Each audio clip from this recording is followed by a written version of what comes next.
everyone, I welcome you all to Focus of the Day session of Analyst IAS. Today we will discuss about Kartavya Path. We will discuss this particular news in the following sequence. First, why it is in news, followed by about Kartavya Path, followed by prelims practice question, followed by mains practice question. But before we discuss this particular news, I want you all to be informed about GS Paper 2 and GS Paper 4 courses of Analyst IAS. Along with this, Analyst IAS is also conducting current affair classes, so you can enroll in the same. And soon we will launch Public Administration batch. So you can inquire about any course in the following number, and you can also visit our official address. So let's move on further toward our discussion, and we will discuss now why it is in news. As Rajpath and Central Vista lawns in the national capital will now be known as Kartavya Path. This brings Kartavya Path into news. Now we will discuss why the name Kartavya Path. The new name Kartavya Path comes in line with Prime Minister Narendra Modi thrust on shedding names and symbol reminiscent of the British era and the last vestiges of colonialism. On August 15, 2022, addressing the nation from the Red Fort on India's 75th Independence Day, that is Azadi Ka Amrit Mahotsav, Prime Minister Narendra Modi emphasized doing away with names and symbols which stemmed the colonial mindset. Kartavya Path stresses Prime Minister Modi's emphasis on duty in the run-up to 2047, as 2047 will mark India's 100 years of independence. Now let's see about the vision of British Raj.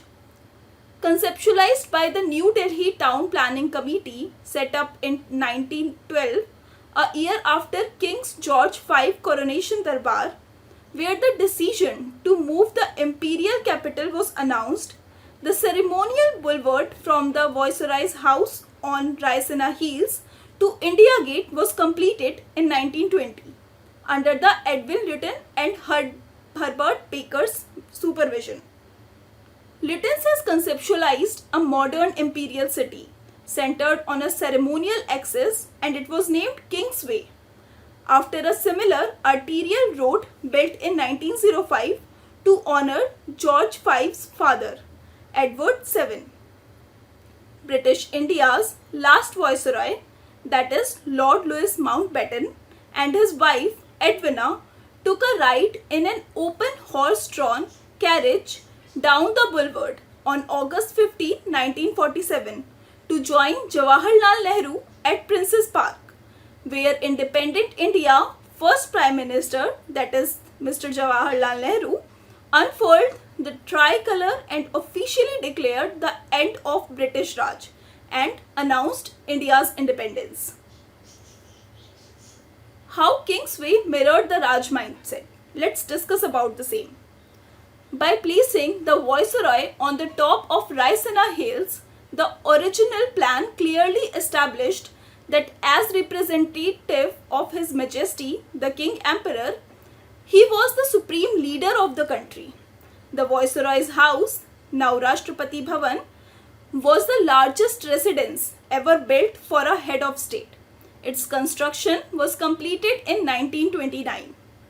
From the two ends of the Viceroy house, the colonial administration was run by his officers, who occupied two majestic buildings, that is South Block and North Block, which was completed in the year of 1931 and worked at the pleasure of its occupant. The parliament, originally meant to be on Raisina Hills, it was finally placed below the North Block in one corner because it became much bigger than originally planned, and it was opened by Lord Irwin on January 19, 1927. The eastern limit of the ceremonial boulevard was bound by the All India War Memorial, which was unveiled on February 12, 1931. It commemorates the soldiers of the British Indian Army who died in the World War I and the Third Afghan Wars. It was renamed India Gate after independence and it now houses the Amar Jawan Jyoti. The entire stretch and the area from the Netaji Subhash Chandra Bose statue under the Grand Canopy to the Rashtrapati Bhavan will now be known as Kartavya Path. Kartavya Path will be opened to the public at the end of the official function. New pedestrian underpasses, improved parking spaces, new exhibition panels and upgraded night lighting are some of the other features that will enhance the public experience. It also includes a number of sustainability features like solid waste management, storm water management, recycling of used water, rainwater harvesting, water conservation and energy efficient lighting system among others. So this was all about Kartavya Path. Now let's discuss about the significance of all the recent event. The construction of the Central Vista Redevelopment project began in February 2021 with the new Parliament building and redevelopment of the Central Vista Avenue in the first phase. The aim is to build an iconic avenue that truly benefits the new India and it befits the new India. The government has said about rupees 608 crore Central Vista Avenue project. It symbolizes a shift from erstwhile Rajpath being an icon of the power to Kartavya Path being an example of public ownership and empowerment. So you can see this is the significance of Kartavya Path. Now let's discuss about prelims practice question. The question says, consider the following statement. First statement is, the Parliament of India consists of three parts, that is, the President, the Council of State and the House of the People. Second statement says, the President of India is not a member of either House of Parliament. The third statement says, the Parliament is the legislative organ of the Union Government. Now you have to select the correct answer from the codes given below. Your first option is 1 only, second option is 1 and 2 only, third option is 1 and 3 only, and fourth option is 1, 2 and 3 only. So attempt this question and give your answer in comment box. Now let's discuss yesterday's question.